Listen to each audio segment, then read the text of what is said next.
أعوذ بالله من الشيطان الرجيم بسم الله الرحمن الرحيم إن الذين آمنوا والذين هادوا والنصارى والصابئين من آمن بالله واليوم الآخر وعمل صالحا فلهم أجرهم عند ربهم ولا خوف عليهم ولا هم يحزنون صدق اللہ العظیم۔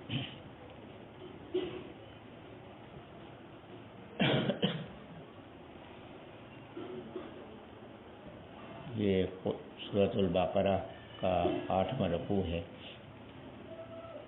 اس میں اللہ تبارک و تعالی نے یہ بات ارشاد فرمائی کہ ضابطہ نجات کا کیا ہے۔ کہ یہودیوں کا دعویٰ یہ ہے کہ ہم اہل جنت ہیں، عیسائیوں کا دعویٰ ہے کہ ہم اہل جنت ہیں، مشرکین کا کہنا یہ ہے کہ اول تو جنت ہے ہی نہیں، اگر ہے تو ہم اہل جنت ہیں، اور اہل ایمان کا دعویٰ ہے کہ ہم اہل جنت ہیں۔ اللہ تبارک و تعالیٰ نے یہاں ضابطہ بیان فرمایا۔ ضابطہ یہ ہے کہ چاہے کوئی بھی دعویٰ کرنے والے ہیں، اگر وہ نبی علیہ الصلوۃ والسلام پر ایمان رکھتے ہیں اور نبی علیہ السلام کی تعلیمات پر ایمان رکھتے ہیں تو وہ نجات پانے والے ہیں اور وہ حقیقت میں ایمان والے ہیں۔ تو اللہ تبارک و تعالیٰ نے یہاں سب کو برابر قرار دیا، چاہے ایمان کا دعویٰ رکھنے والے، چاہے یہودی، چاہے عیسائی اور چاہے کسی اور مذہب سے تعلق رکھتے ہیں۔ فرمایا جس نے اللہ پر ایمان اختیار کیا اور آخرت پر ایمان اختیار کیا اور نیک عمل اختیار کیا، اس کے لیے اجر ہے اللہ کے نزدیک۔ نہ قیامت کے دن ان کو عذاب کا خوف ہوگا اور نہ انہیں دنیا کی نعمتوں کے چھوٹنے کا غم ہوگا۔ اب اس آیت سے بعض لوگوں نے ایک نقطہ نکالا ہے کہ فتنہ یہ ہے کہ جناب یہاں اللہ تعالیٰ نے فرمایا کہ من آمن باللہ والیوم الآخر، کہ جو ایمان لایا اللہ پر اور آخری دن پر اور اس نے نیک عمل کیا۔ دیکھیں ایمان کتنی باتوں پر لازمی ہے، دو چیزوں پر لازمی ہے، اللہ پر ایمان اور آخرت پر ایمان۔ اور اس آیت میں آپ دیکھیں کہ نبی علیہ السلام پر ایمان کا ذکر کہاں ہے، تو اس آیت میں نبی علیہ السلام پر ایمان کا ذکر نہیں، تو لہٰذا ایمان میں دو باتوں کا ذکر ہے کہ اللہ پر ایمان، آخرت پر ایمان اور اس کے بعد نیک عمل۔ لہٰذا اگر کوئی اللہ پر ایمان رکھتا ہے، آخرت پر ایمان رکھتا ہے اور نیک عمل کرتا ہے تو لہٰذا اللہ نے اس کے لیے بات فرما دی کہ اس کا اللہ کے ہاں اجر بھی ہے اور قیامت کے دن اس کو عذاب کا خوف بھی نہیں ہوگا، اور دنیا کی نعمتوں کا اس کو غم اس لیے نہیں ہوگا کہ اللہ اتنی نعمتیں عطا فرمائیں گے کہ دنیا کی نعمتوں کی ان نعمتوں کے مقابلے میں کوئی حیثیت نہیں ہوگی۔ تو اس میں دو چیزوں پر ایمان ہے۔ اس حوالے سے ایک بات گزارش کر دوں کہ تحدیث نعمت کے طور پر اپنا واقعہ عرض کر دیتا ہوں تاکہ بات پوری طرح واضح ہو جائے۔ خصوصی دہشت گردی عدالت میں پیش تھا تو وہاں جناب جج صاحب نے یہ آیت پڑھی اور آیت پڑھ کے فرمایا کہ دیکھیں قرآن مجید کو آپ قطعی دلیل مانتے ہیں نا؟ کہ جی ہاں۔ قرآن مجید کہہ رہا ہے کہ اللہ پر ایمان، آخرت پر ایمان، اس میں نبی علیہ السلام پر ایمان کا ذکر کہاں ہے؟ تو لہٰذا ان دو پر ایمان ہو، چاہے وہ یہودی ہے، چاہے وہ عیسائی ہے، چاہے کسی اور مذہب سے تعلق رکھتا ہے، اگر وہ اللہ کو وحدہ لا شریک مانتا ہے، آخرت پر ایمان رکھتا ہے اور نیک عمل کرتا ہے تو نجات پانے والا ہے۔ تو یہ قرآن کہہ رہا ہے، تو قرآن کو آپ قطعی دلیل مانتے ہیں۔ جب آپ قرآن کو قطعی دلیل مانتے ہیں تو قرآن کی اس بات کو کیوں نہیں مانتے؟ اللہ نے دل میں جو بات ڈالی تو میں نے ان سے ایک بات گزارش کی، میں نے کہا کہ میرا آپ سے ایک سوال یہ ہے کہ میرا مقدمہ آپ کے سامنے پیش ہے تو کیا میری ہر بات کا فیصلہ آپ قانون کی ایک شق سے کریں گے؟ کہا کہ نہیں۔ میں نے کہا کیسے کریں گے؟ کہا جی ہر معاملے کی علیحدہ علیحدہ شق، جو متعلقہ شق ہوتی ہے وہ دیکھی جائے۔ تو میں نے کہا کہ پھر ایمان میں جتنی باتیں ہیں ان سب کا فیصلہ آپ اسے ایک آیت سے کیوں کرنا چاہتے ہیں؟ وہ آیات بھی تو موجود ہیں قرآن مجید کے اندر کہ یا ایھا الذین آمنوا آمنوا باللہ و رسولہ، کیا ایمان والو تم اللہ پر ایمان لاؤ اور اس کے رسول صلی اللہ علیہ وسلم پر ایمان لاؤ اور اس کتاب پر ایمان لاؤ جو اللہ نے اپنے رسول پہ نازل فرمائی۔ یا ایھا الذین آمنوا اطیعوا اللہ و اطیعوا الرسول، کیا ایمان والو تم اطاعت کرو اللہ کی اور رسول صلی اللہ علیہ وسلم کی۔ قل ان کنتم تحبون اللہ فاتبعونی، کیا نبی اسلام آپ فرما دیں کہ اگر تم اللہ سے محبت رکھتے ہو تو پھر فاتبعونی، میری اتباع کرو، نبی اسلام کی اتباع ضروری ہے۔ تو ایک آیت سے آپ ساری باتوں کا فیصلہ کیوں فرما رہے ہیں؟ دوسری بات یہ ہے کہ قرآن مجید میں سورہ بقرہ کا دوسرا رکوع وَمِنَ النَّاسِ مَن يَقُولُ آمَنَّا بِاللَّهِ وَبِالْيَوْمِ الْآخِرِ وَمَا هُم بِمُؤْمِنِينَ، یہاں آپ نے فرمایا کہ اللہ پر ایمان، آخرت پر ایمان، اور اس میں اللہ تعالیٰ فرما رہے ہیں کہ جو اللہ پر ایمان اور آخرت پر ایمان کا دعویٰ کرنے والے ہیں، فرمایا وَمَا هُم بِمُؤْمِنِينَ، وہ تو ایمان والے ہیں ہی نہیں۔ اب یہ قرآن کی ایک آیت دوسری آیت سے ٹکرا رہی ہے، جب ٹکرا رہی ہے اب مجھے آپ بتائیں، تو قرآن تو حتمی دلیل ہے، تو قرآن کی یہ آیت بھی اور قرآن کی وہ آیت بھی، اب دونوں آیتوں میں سے کس کا مفہوم میں مانوں؟ مجھے آپ یہ بات سمجھا دیں کہ کس کو ترجیح دوں میں۔ تو میں نے کہا کہ ترجیح دینے کی ضرورت نہیں ہے، ان کے اندر مطابقت موجود ہے، اس لیے کہ اللہ تبارک و تعالیٰ نے سورۃ البقرہ کے دوسرے رکوع میں وَمِنَ النَّاسِ کے اندر ایک ضابطہ بیان فرما دیا کہ جو یہ کہتے ہیں کہ اللہ پر ایمان لے، آخرت پر ایمان لے، ان کو دیکھا جائے گا کہ اگر وہ صحابہ کرام رضی اللہ عنہم کے طریقے پر ایمان لائے ہیں تو وہ ایمان والے شمار ہوں گے، اگر ان کے طریقے پر ایمان نہیں لائے تو ایمان والے شمار نہیں ہوں گے۔ اور صحابہ کرام ہم کس پر ایمان لائے؟ نبی پاک صلی اللہ علیہ وسلم پر ایمان لائے، تو اس سے معلوم ہوا کہ نبی علیہ السلام پر ایمان لانا ہی ضروری نہیں بلکہ صحابہ کرام رضی اللہ عنہ کو ماننا اور ان کا طریقہ اختیار کرنا بھی ضروری ہے، وگرنہ ایمان والے نہیں ہوں گے۔ تو یہاں وضاحت ہو گئی، قرآن کی ایک آیت کی وضاحت دوسری آیت کر رہی ہے، تو یہاں اس کی وضاحت اس جگہ موجود ہے، تو اس سے معلوم ہوا کہ نبی اسلام پر ایمان ضروری ہے۔ تیسری بات جو اللہ تعالیٰ نے کہلوائی، تو میں نے ان سے بات گزارش کی کہ میں نے کہا کہ حضرت آپ محسوس نہ فرمائیں، میرا سوال یہ ہے کہ یہ آیت آپ پر نازل ہوئی ہے؟ فوراً ایسے جھٹکا لیا، کہنے لگا نہیں مجھ پہ تو نازل نہیں ہوئی۔ تو میں نے کہا یہ آیت کس پہ نازل ہوئی؟ کہنے لگا کہ رسول اکرم صلی اللہ علیہ وسلم پر نازل ہوئی ہے۔ میں نے کہا جب ان کو رسول نہیں مانیں گے تو اس کو قرآن کی آیت کیسے مانیں گے؟ اس آیت سے بھی معلوم ہو رہا ہے کہ حضرت پر ایمان ضروری ہے۔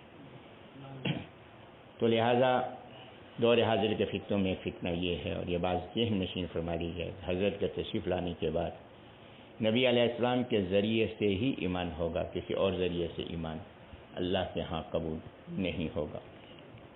اس کے بعد پھر اللہ تبارک و تعالیٰ نے اس رکوع کے اندر، اس 8ویں رکوع کے اندر یہ بات ارشاد فرمائی کہ یہ یہودی، ان کی سازشیں اور ان کی قباحتیں کیا ہیں۔ تو اللہ تعالیٰ نے ان سے خطاب فرمایا اور یہ بات ارشاد فرمائی کہ دیکھو کہ ہم نے تم سے ایک عہد لیا اور تم نے اس عہد کو توڑا، پھر ہم نے کیا کیا کہ تمہارے اوپر پہاڑ مسلط کیا۔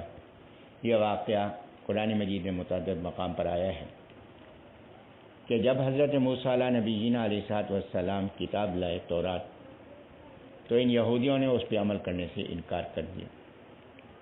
جب عمل کرنے سے انکار کیا تو اللہ تبارک و تعالیٰ نے اپنی قدرت کا اظہار فرمایا کہ طور پہاڑ کا ایک ٹکڑا ان کے سروں پہ مسلط کر دیا، ان کے سروں پہ مسلط کر دیا کہ مانتے ہو یا یہ پہاڑ تم پر گرا دیا جائے۔ اب وہ فوراً سجدے میں گر گئے۔ جب سجدے میں گرے تو یہاں بھی قباحت برقرار ہے کہ جب سجدے میں گرے تو ایک آنکھ سے اوپر کی طرف دیکھتے تھے، اگر پہاڑ نیچے گرتا ہوا اترتا نظر آتا تھا تو کہتے تھے کہ سمعنا و اطعنا، کہ ہم نے سن لیا، ہم نے مان لیا۔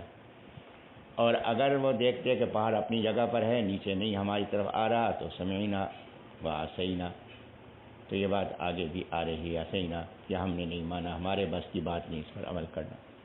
لیکن جب یہ دیکھا یہ پہاڑ جو ہے یہ گر جائے گا اوپر، تو پھر ماننے کا اقرار کر لیا۔ تو اللہ تبارک و تعالیٰ نے فرمایا کہ دیکھو کہ تم تو وہ ہو کہ عہد کر کے بھی تم پھر جاتے ہو، اور ہم نے تمہارے اوپر پہاڑ کو مسلط کیا۔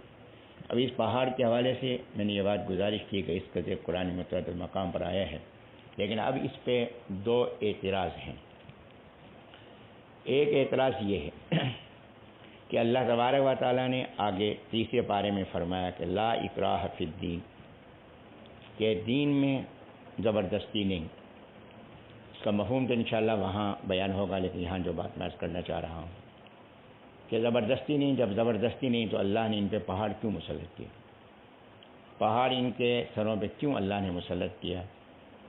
تو اللہ تو ان کو مجبور کر رہے ہیں، اور دنیا میں دین کے لیے زبردستی نہیں کی جا سکتی۔ تو ہاں ایک ضابطہ ذہن میں رکھیں کہ دین میں لانے کے لیے زبردستی نہیں، کہ آپ کسی کافر کو بندوق نکال کے کھڑے ہو جائیں کہ کلمہ پڑھ، یہ نہیں۔ کیوں؟ کلمے کا تعلق تو دل کے ساتھ ہے، ایمان کا تعلق دل کے ساتھ ہے۔ زبان سے اگر وہ پڑھ بھی لے تو لہذا اس کا پڑھنا نہ پڑھنا ایک برابر ہے۔ تو اس لیے دین میں لانے کے لیے زبردستی نہیں، جو دین میں آ گیا ہے اس کو دین پہ چلانے کے لیے زبردستی ہوگی۔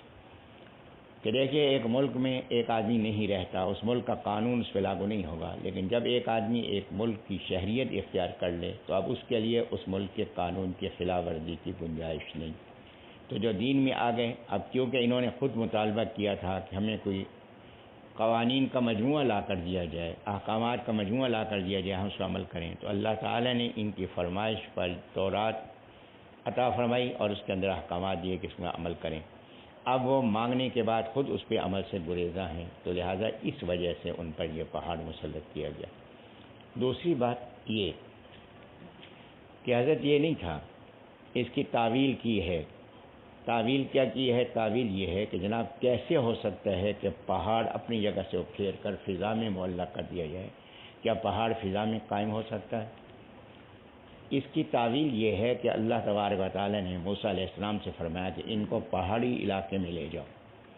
موسیٰ علیہ السلام ان کو پہاڑی علاقے میں لے گئے۔ اب پہاڑی آپ وادی میں جب جا کر کھڑے ہوں تو پہاڑ اوپر جھکے ہوئے ہوتے ہیں، تو معلوم ہوتا ہے یہ پہاڑ گر رہا ہے، تو نفسیاتی اثر ان پہ ڈالا گیا۔ تو نعوذ باللہ من ذالک موسیٰ علیہ السلام جو تھے وہ CID کے انسپیکٹر تھے، اس لیے انہوں نے جو ہے وہ خفیہ پولیس والا کام کیا کہ جا کے نفسیاتی اثر ڈالا۔ یہاں میں ایک بات گزارش کر دوں کہ آپ کو حیرت کیوں ہے کہ نہ یہ پہاڑ کیونکہ وزنی چیز ہے اور زمین کی کشش ہوتی ہے تو وزنی چیز فضا میں نہیں رک سکتی۔ میرے محترم، وزنی چیز فضا میں نہیں رک سکتی، یہ آپ کا ضابطہ ہے۔ تو میں نے تو نہیں روکا، آپ نے تو نہیں روکا، کس نے روکا ہے؟ خالق کائنات نے روکا ہے۔ خود قرآن مجید میں اللہ فرماتا ہے کہ ان آسمانوں کو دیکھو، کہ اتنے بڑے آسمان، کیا تمہیں ان کے کوئی ستون نظر آتے ہیں؟ جو اللہ ان آسمانوں کو بغیر ستون کے قائم کر سکتا ہے، اس کے لیے ایک پہاڑی ٹکڑے کو مسلط کرنا اس کے لیے کیا مشکل ہے؟ پھر آپ روزمرہ آپ کا مشاہدہ صرف آسمان کا بھی نہیں، آپ دیکھیں کہ جو بادل ہوتے ہیں تو بادل کتنے پانی، ایک گلاس پانی نہیں، بادلوں کے اندر ٹنوں ہزاروں ٹن پانی موجود ہے، اور بادل بغیر سہارے کے فضا کے اندر موجود ہے۔ اور پھر یہ بات بھی آپ جانتے ہیں کہ پانی کی صفت ہے کہ پانی نشیب کی طرف بہتا ہے، لیکن جب تک اللہ کا حکم نہ ہو، جب پانی سے بھرے ہوئے بادل کھڑے ہوئے ہیں اور ان سے پانی بھی نہیں نکلتا، پانی کا وزن ان کے اندر موجود ہے لیکن زمین پہ نہیں گرتے، اور پھر یہ ہے کہ وہ پانی بھی نہیں برس رہا۔ تو جو اللہ پہاڑ بادل کو فضا میں معلق کر سکتا ہے، اس کے لیے پہاڑ کا ٹکڑا معلق کرنا اس کے لیے کیا مشکل ہے؟ تو لہٰذا یہ دو جو اس وقت اشکال پیدا کیے جا رہے ہیں دور حاضر کے، اس کے بارے میں میں نے وضاحت کی۔ پھر اللہ تبارک و تعالیٰ نے ایک اور واقعہ بیان فرمایا ان کی نافرمانی کا، وہ ہے ہفتے کے دن کی زیادتی کا، اور فرمایا کہ ہم نے اس زیادتی پر تمہیں بندروں میں تبلیغ کیا، ذلیل بندر بنا دیا۔ یہ واقعہ حضرت داؤد علیہ نبینا علیہ السلام کے دور کا ہے کہ یہودیوں کے لیے جو مقدس دن مقرر ہے وہ ہفتے کا دن ہے، اور ان پر یہ پابندی کہ ہفتے کے دن یہ شکار نہیں کریں گے، دنیا کا کام نہیں کریں گے، ہفتے کے دن یہ صرف دین کا کام کریں گے۔ یہ تو اللہ کا خاص کرم ہے کہ اس نے ہمیں اجازت دی ہے کہ جمعے کے دن سے جمعے کی نماز کے وقت تک ہم نے دنیا کا کام نہیں کرنا، خرید و فروخت نہیں کرنی، وادر البیع خرید و فروخت کو چھوڑنا ہے، وہ ہم چھوڑ نہیں سکتے، لیکن اللہ نے ہمیں اتنا پابند کیا، اور جب نماز سے فارغ ہو جائیں پھر آپ تجارت کریں، جو مرضی کریں، آپ کو اس کی اجازت ہے۔ لیکن ان کے لیے پابندی یہ تھی کہ ہفتے کا دن جو ہے یہ دنیا کا کام نہیں کر سکتے تھے۔ تو داؤد علیہ نبینا علیہ السلام کے دور کے اندر یہ لوگ تھے جو ماہی گیر تھے۔ اللہ تبارک و تعالیٰ جب آزماتے ہیں تو مختلف انداز اختیار فرماتے ہیں۔ تو ہفتے کے دن صورتحال یہ ہوتی تھی کہ یہ مچھگیر تھے اور سمندر کے کنارے رہتے تھے، اور ہفتے کے دن صورتحال یہ ہوتی تھی کہ مچھلیاں اتنی کثرت کے ساتھ ہوتی تھیں، اچھل اچھل کے سامنے نظر آتی تھیں، اور پوری سمندر کی پوری سطح مچھلیوں سے بھری ہوئی ہوتی تھی، اور جیسے ہی اتوار کا دن آتا تھا، ہفتے کا دن گزرتا تھا، مچھلیاں غائب ہو جاتی تھیں، ان کو پھر محنت کر کے مچھلی تلاش کرنی پڑتی تھی۔ اب انہوں نے ایک تدبیر کی، ہیلا یہ کیا کہ انہوں نے سمندر کے کنارے پہ گڑھے بنائے۔ اس کے بعد یہ ہے کہ جیسے ہی ہفتے کا دن ہے تو ان گڑھوں کا منہ کھول دیتے تھے تو سمندر کا پانی داخل ہوتا تھا، مچھلیاں ساتھ آ جاتی تھیں۔ اب یہ جو تالاب تھے، یہ گڑھے جو تھے، یہ مچھلیوں سے بھر جاتے تھے۔ اب یہ واپسی کا راستہ بند کر دیتے تھے۔ اب ہفتے کو شکار نہیں کرتے تھے، اتوار کو ساری مچھلیاں پکڑ لیتے تھے۔ تو لہٰذا ہم نے ہفتے کو شکار تو نہیں کیا، ہم نے تو اتوار کو کیا، یہ تعویل اختیار کی۔ جیسا کہ آج کے دور کے اندر بھی بعض لوگ تعویل اختیار کرتے ہیں کہ زکوٰۃ فرض ہوتی ہے کہ صاحب نصاب بنے ہوئے سال ہو گیا ہو، تو لہٰذا یہ طریقہ کار اختیار کیا کہ ساری جائیداد یا ساری مالیت جس پہ زکوٰۃ ہے وہ میری ہے۔ سال پورا نہیں ہوا، 11 مہینے ہوئے ہیں، 11 مہینے کے بعد میں نے اپنی زوجہ محترمہ کے نام سب کچھ کر دیا۔ اب زوجہ محترمہ کے نام کر دیا، اب مجھ پہ 12 مہینے پورے نہیں ہوئے، اس لیے مجھ پہ تو زکوٰۃ فرض نہیں ہوئی، اور پھر زوجہ محترمہ نے 11 مہینے کے بعد پھر میرے نام کر دی، اب ان کو بھی 12 مہینے پورے نہیں ہوئے تو اس لیے ان پر بھی زکوٰۃ فرض نہیں ہوئی۔ یہ تعویل ہے۔ تو یہ تعویل وہ ہے جس کے بارے میں اللہ تبارک و تعالیٰ نے فرمایا کہ اللہ نے سزا دی ان کو، کہ ایسا تھا کہ ان میں کچھ لوگ جو تھے وہ تو دین پر رہے، انہوں نے کہا کہ یہ غلط کام ہے، اللہ نے منع فرمایا اس سے رک جاؤ، لیکن بعض لوگ نہیں رکے۔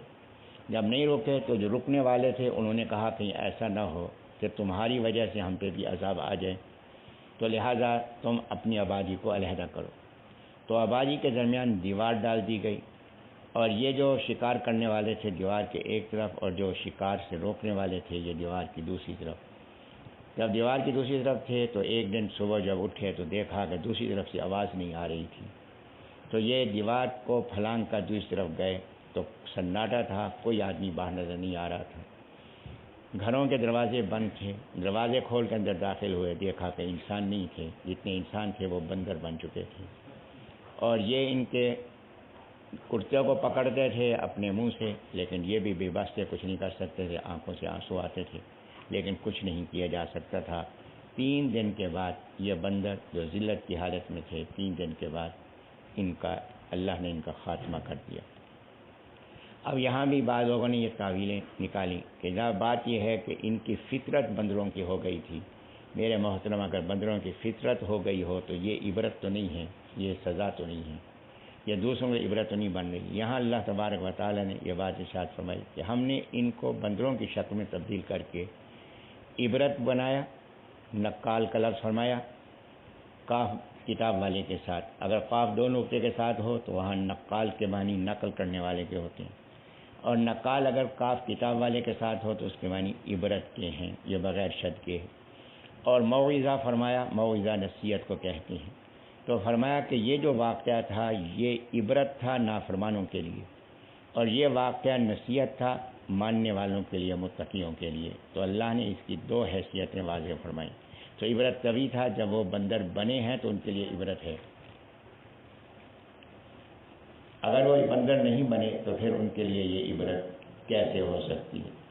تو لہٰذا بعض لوگوں نے یہ کہا کہ جناب نہیں، کہ وہ بندر نہیں بنے، اور بعض لوگوں نے کہا بندر بنے تو یہ بندر انہی کی اولاد ہیں۔ تو یہ بات ذہن نشین رہے کہ یہ بندر یہ اللہ کی مستقل مخلوق ہیں، وہ بندر بنے تھے نافرمانی کی وجہ سے، اور لہٰذا اللہ نے 3 دن کے بعد ان کو ختم کر دیا۔ اب یہ ہے کہ ان جیسے کام کرنے والے آج بھی موجود ہیں، تو لہٰذا آج تو یہ چہرے مشق نہیں ہوتے۔ نبی پاک صلی اللہ علیہ وسلم نے اللہ کے حضور گر گرا کے دعا کی کہ اللہ میری امت کو مشق نہ فرمائے۔ تو اللہ تبارک و تعالیٰ نے یہ فرمایا کہ دنیا کے اندر اجتماعی طور پر ان کو مشق نہیں کیا جائے گا۔ فرمایا کہ قیامت کے دن جب یہ لوگ کھڑے ہوں گے، فرمایا کہ یہ مختلف شکلوں میں ہوں گے۔ بعض لوگ وہ ہوں گے میری امت کے جو چیونٹی کی شکل میں، چیونٹی کی جسامت میں کھڑے ہوں گے، اب یہ کون لوگ ہوں گے جو چونٹی کی جسامت میں ہوں گے؟ یہ وہ لوگ ہوں گے جو دنیا کے اندر تکبر کرتے تھے، تو اس طرح ان کو حقیر حالت میں کھڑا کیا جائے گا۔ بعض لوگ وہ ہوں گے کہ جن کو کھڑا کیا جائے گا کن شکلوں میں؟ گدھوں کی شکل میں کھڑا کیا جائے گا۔ یہ کون لوگ ہیں؟ وہ لوگ ہیں جو دین سے غفلت اختیار کرنے والے ہیں۔ کچھ لوگ وہ ہوں گے جن کو کتوں کی شکل میں کھڑا کیا جائے گا۔ یہ کون لوگ ہوں گے؟ وہ لوگ ہوں گے جو دنیا کا حرص رکھتے ہیں، حل من مزید کے اندر پڑے ہوئے ہیں۔ کچھ لوگ کھڑے ہوں گے جو سوروں کی شکل میں کھڑے ہوں گے۔ یہ کون لوگ ہوں گے؟ یہ وہ لوگ ہوں گے جو دین کے معاملے میں بے حس اور بے غیرت ہو چکے ہوں گے۔ تو اسی طرح سے یہ مختلف شکلوں کے اندر کھڑے ہوں گے قیامت کے دن، کہ دنیا کے اندر جیسی فطرت انہوں نے اپنی بنائی، قیامت کے دن اسی فطرت کے مطابق ان کی ظاہری شکل بنے گی۔ یہ نبی علیہ السلام کی دعا ہے کہ دنیا کے اندر اللہ نے ہمیں ذلت سے بچایا، لیکن اجتماعی طور پر تو اللہ نے حفاظت فرمائی ہے، لیکن انفرادی واقعات عبرت کے لیے اس امت کے اندر بھی ہوئے ہیں۔ پرانی بات ہے کہ حضرات نے اس بات کو لکھا، ایک بزرگ تشریف لاتے تھے یمن کے علاقے سے، کہ یمن کے علاقے سے تشریف لاتے تھے اور وہ نبی علیہ السلام کے روضہ اقدس پہ حاضر ہوتے، سلام پڑھتے، اور سلام عرض کرنے کے بعد نبی علیہ السلام کی نعت پڑھتے، اور پھر نبی علیہ السلام کی نعت سے فارغ ہونے کے بعد شیخین رضی اللہ عنہما کی منقبت پڑھتے تھے۔ یہ ان کا حضرت کا مستقل معمول تھا۔ اس معمول میں ایک دفعہ وہ تشریف لائے اور یہ شیخین رضی اللہ عنہما کی جو منقبت پڑھی، تو منقبت سے فارغ ہوئے تو دیکھا کہ دائیں طرف ایک بہت معتبر انسان کھڑا ہے، جبہ پہنا ہوا ہے، شیخ ہے۔ اس طرح کہ حضرت آگے بڑھا اور خوشامد کے طور پہ ہاتھ ملایا، بوسہ دیا اور کہنے لگا کہ حضرت آپ میرے ساتھ چلیں، میری دعوت قبول فرمائیں۔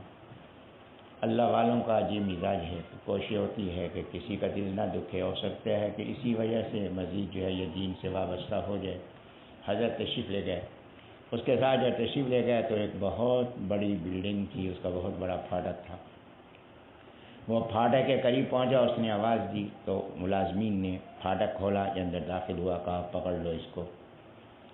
لہذا ان کو پکڑ لیا گیا اور فوراً حکم دیا کہ اس کی زبان کاٹی جائے۔ تو ان کی زبان کاٹی گئی اور زبان کاٹ کے ہاتھ میں دے دی، کہا کہ جا تم شیخین رضی اللہ عنہما کا نام لیا بے ادبی کے ساتھ، کہ ان کی تعریف کر رہا تھا، جا کہہ ان سے کہ تجھے زبان دے دے۔ اب اس حالت میں شیخ تشریف لائے مسجد نبوی میں، آ کے نبی علیہ السلام کے روضہ اقدس کے پاس، یہ ریاض الجنہ کے اندر حضرت آگ کے روئے ہیں، گر گرائے ہیں، اور اس حالت میں نیند آ گئی۔ نیند کی حالت میں دیکھا نبی علیہ السلام کی زیارت ہوئی، حضرت نے ہاتھ بڑھایا اور اس زبان مجھ سے لی اور مجھے کہا منہ کھولو۔ میں نے منہ کھولا، حضرت نے زبان میرے منہ میں رکھی۔ جب میری آنکھ کھلی تو زبان اپنی جگہ پر موجود تھی، تو لہٰذا آئندہ سال پھر حضرت معمول کے مطابق تشریف لائے، پھر آ کے اسی طرح سے نبی علیہ السلام کی نعت بھی پڑھی اور شیخین رضی اللہ عنہ کی منقبت بھی بیان فرمائی۔ جب بیان سے فارغ ہوئے پھر دیکھا کہ دائیں طرف ایک جوان آدمی کھڑا ہوا ہے اور وہ بھی شیخ معلوم ہو رہا ہے۔ وہ آگے بڑھا، ادب احترام سے ملا، کہا حضرت میری دعوت قبول فرما لیں۔ اب پہلا تجربہ ہو چکا ہے، لیکن اس تجربے کا نتیجہ بھی مل گیا کہ نبی علیہ السلام کی زیارت بھی ہو گئی، حضرت کے مبارک ہاتھ بھی لگ گئے، تو اس لیے اب خوف کی کیفیت نہیں تھی۔ اور ویسے بھی یہ حضرات بڑے دل والے ہوتے ہیں، تو یہ ساتھ چل پڑے۔ جب ساتھ چلے تو گئے تو وہی گیٹ تھا اور وہی بلڈنگ تھی، اس کے سامنے جا کے کھڑے ہوئے۔ اب سوچ پیدا ہوئی کہ پچھلی دفعہ بھی یہیں یہ معاملہ ہوا تھا، اس دفعہ بھی اس نے خیر دروازہ کھولنے کا حکم دیا، ملازمین نے دروازہ کھولا، اندر داخل ہوئے، اس نے بڑے ادب احترام سے آپ کو بٹھایا۔ بٹھانے کے بعد حضرت کے لیے اہتمام کیا، ضیافت کی، اکرام کیا۔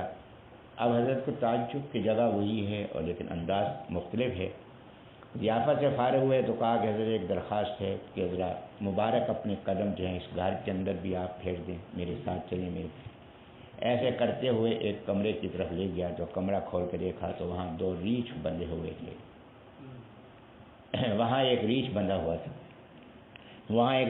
ہوا تھا اور اس کی حالت یہ تھی کہ زنجیروں میں جکڑا ہوا تھا اور اس کے آگے کھانا پڑا تھا اور پھینکا گیا تھا، جیسے کہ پھینکتے ہیں تو ایسے کھانا پھینکا ہوا اس کے آگے پڑا ہوا تھا۔ اس نے کہا کہ حضرت میں نے آپ کو تکلیف دی ہے، اس کے لیے تکلیف دی ہے، یہ میرا والد ہے، یہ شیخین رضی اللہ عنہ صحابہ کرام سے بغض رکھنے والا ہے اور میں الحمدللہ ان سے محبت کرنے والا ہوں۔ میں باہر تھا، یہاں نہیں تھا۔ جب میں باہر سے واپس آیا تو میں نے دیکھا کہ میرے والد کی حالت یہ ہو گئی کہ یہ مسخ ہو گیا۔ جب مسخ ہو گیا تو گھر والوں نے اس کو کمرے میں باندھا ہوا تھا، تو میں نے ملازمین سے پوچھا کہ کیا ہوا۔ انہوں نے واقعہ بیان کیا کہ ایسے ایک شکل کے صاحب آئے تھے، ان کو یہ اپنے ساتھ لایا تھا اور پھر اس نے آ کے ان کے ساتھ یہ سلوک کیا تھا، تو میں اس تلاش میں تھا۔ تو میں اس وقت لے کر روزانہ مسجد نبوی میں حاضری دیتا ہوں کہ اس آدمی سے ملاقات ہو۔ تو میں نے آپ کو دیکھا تو آپ کی ادائیں اور آپ کا انداز بالکل وہی تھا جو مجھے بتایا گیا، اس لیے میں آپ کو لایا ہوں۔ تو میری آپ سے درخواست ہے کہ آپ اللہ سے دعا کریں کہ اللہ اس کو موت دے دے تاکہ یہ ذلت کی کیفیت جو ہے یہ ختم ہو جائے۔ تو انفرادی جو واقعات ہیں اس قسم کے، ہمارے ملتان میں بھی ایسا واقعہ ہوا ہے، تو اس طریقے سے انفرادی واقعات جو ہیں یہ تو ہوئے ہیں، لیکن اجتماعی صورتحال نبی علیہ السلام کی دعا کی وجہ سے اللہ نے اس امت کو اجتماعی طور پہ مسخ نہیں فرمایا۔ اس کے بعد اللہ تبارک و تعالی نے حضرت موسیٰ علیہ نبی جی علیہ السلام کی نسبت سے واقعہ بیان فرمایا، اور یہ واقعہ ہے جس کی وجہ سے اس سورت کا نام سورہ بقرہ ہے، کہ حضرت موسیٰ علیہ نبی جی علیہ السلام کی قوم میں ایک شخص ہے جس کا نام عامیل ہے، عین الف میم یہ لام، یہ لا ولد تھا، صاحب حیثیت تھا، اور اس کے جو عزیز تھے، جو وارث بننا تھے، اس کی وفات کے بعد کی اولاد نہیں تو چچا والد ہو، والد نہیں ہے تو بھائی ہوں گے، بھائی نہ ہوں گے تو چچا ہوگا، چچا نہیں ہوں گے تو چچا کی اولاد ہوگی۔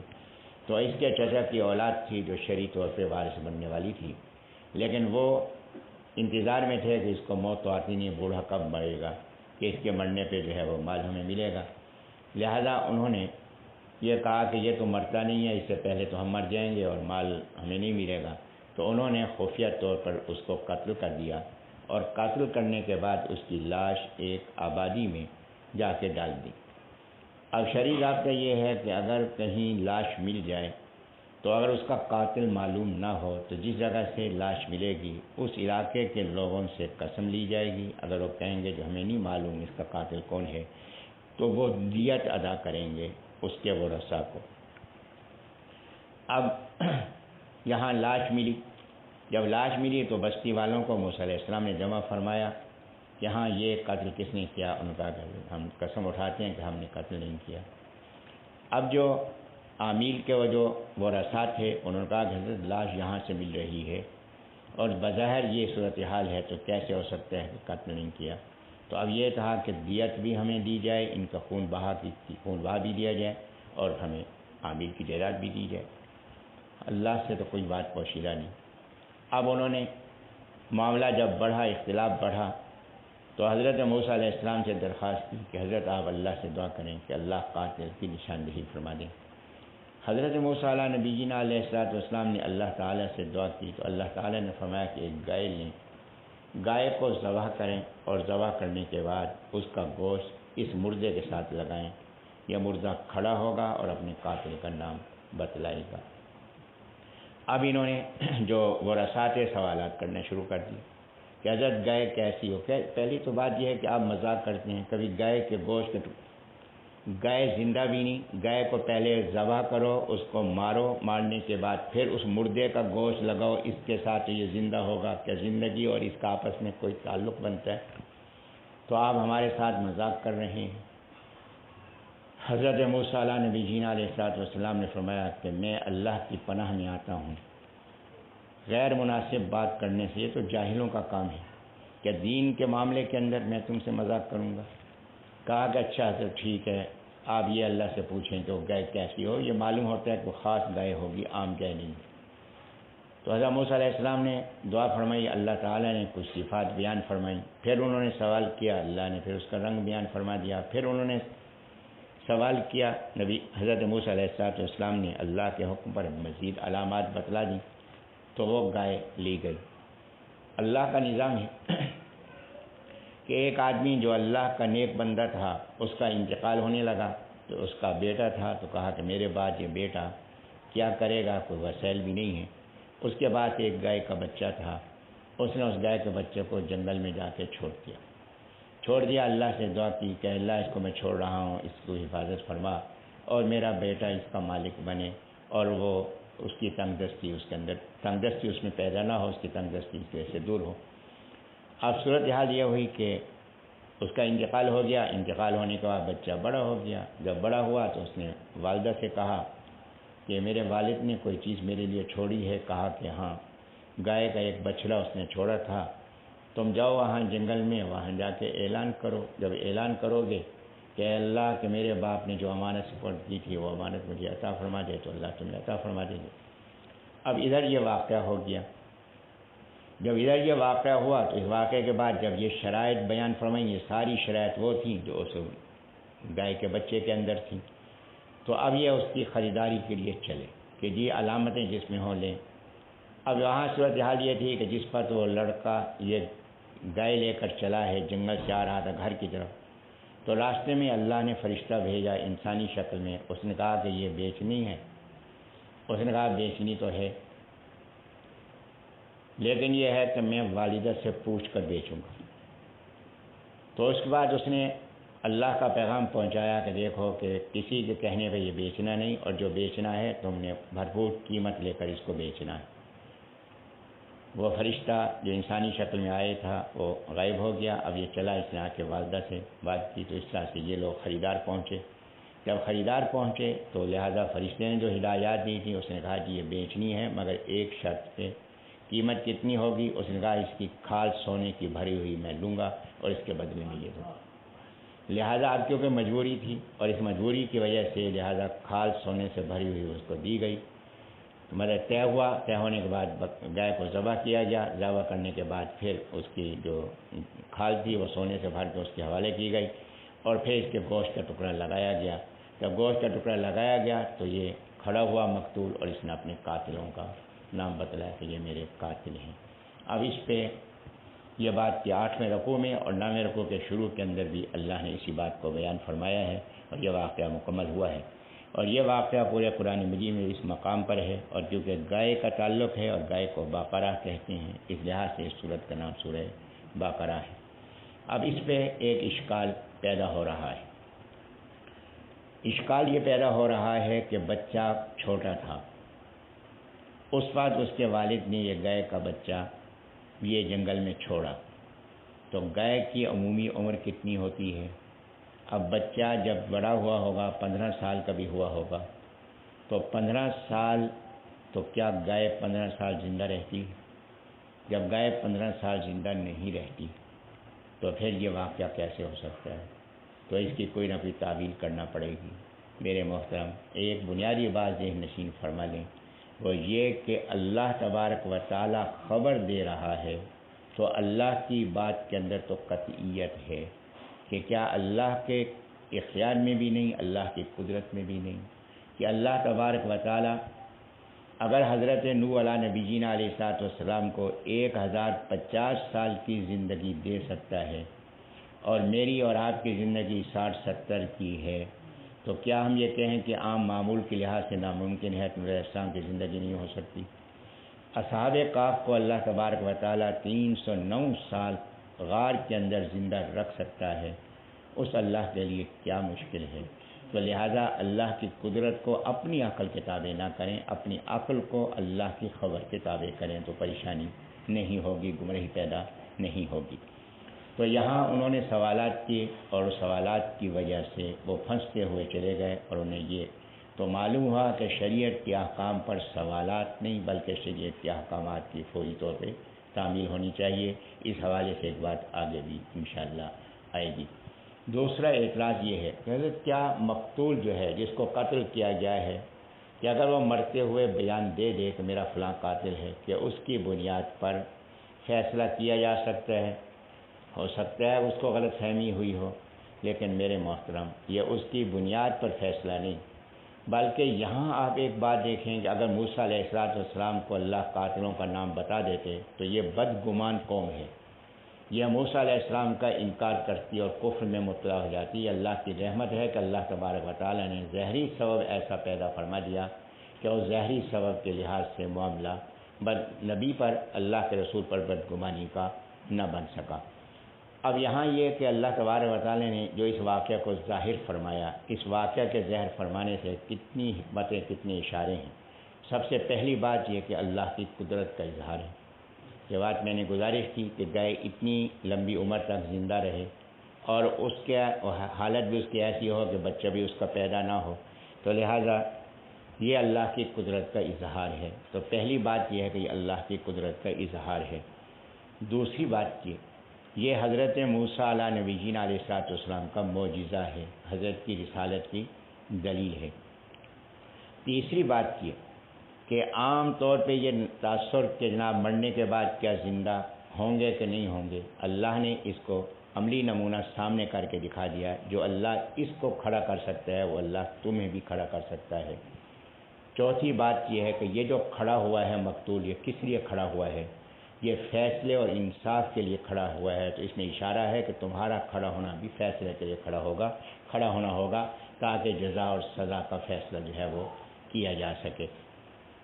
پانچویں بات یہ کہ اللہ کے علم میں یہ بات تھی کہ یہ وہ لوگ ہیں کہ جو گئے کا تقدس ماننے والے ہیں، اور آگے بھی ایسے لوگ آئیں گے جو گائے کا تقدس ماننے والے ہوں گے ان کے اثرات کی وجہ سے.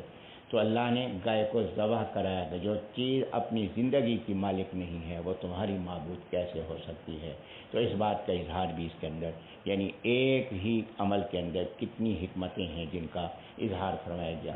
اس کے بعد اللہ تعالیٰ نے فرمایا کہ تم نے واقعہ اپنی آنکھوں سے دیکھا، تمہیں چاہیے تھا کہ تم ہدایت پر آ جاتے، لیکن تمہارے دلوں نے ہدایت کو قبول نہیں کیا.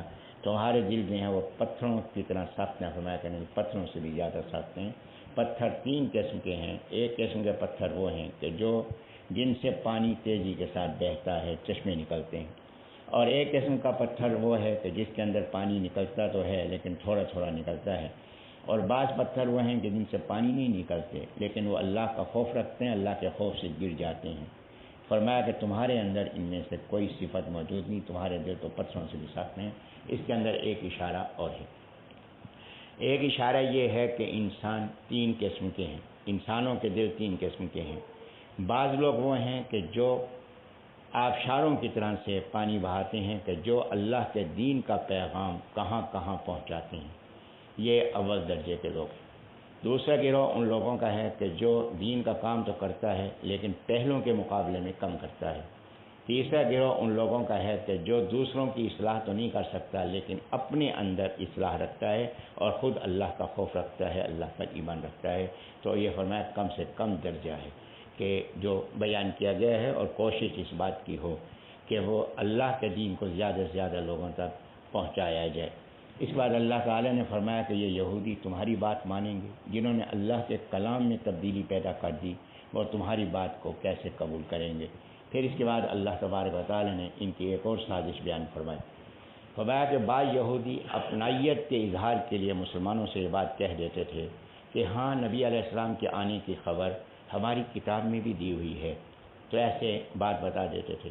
اب ان کے جو بڑے علماء ہیں وہ کہتے ہیں کہ تم عجیب آدمی ہو کہ اپنی کمزوریاں ان کو بتا رہے ہو کہ تاکہ قیامت کے دن اللہ کے سامنے وہ گواہی دے سکیں کہ ہمیں معلوم تھا کہ آپ اللہ کے نبی، ہم نے جان بوجھ کے نہیں مانا.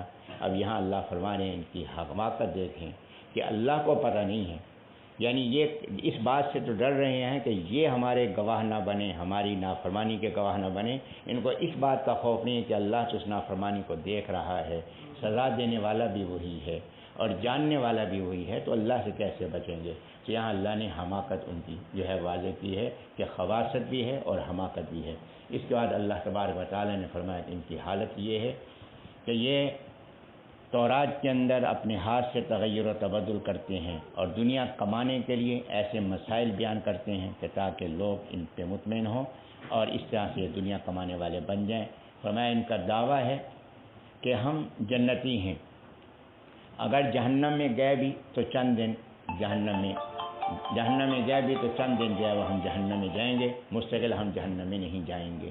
فرمایا کہ ان سے پوچھو کہ تم نے اللہ سے عہد لے رکھا ہے یا اللہ نے تم کو خبر دی ہے اس بات کی؟ ہاں، ہمارا ضابطہ کیا ہے جنت میں کون جائے گا، وہ ضابطہ اللہ نے یہاں بیان فرما دیا۔ یہاں سے ایک بات گزارش کرتا چلوں کہ ان لوگوں کا کہنا یہ تھا کہ ہم جہنم میں رہیں گے لیکن چند دن رہیں گے۔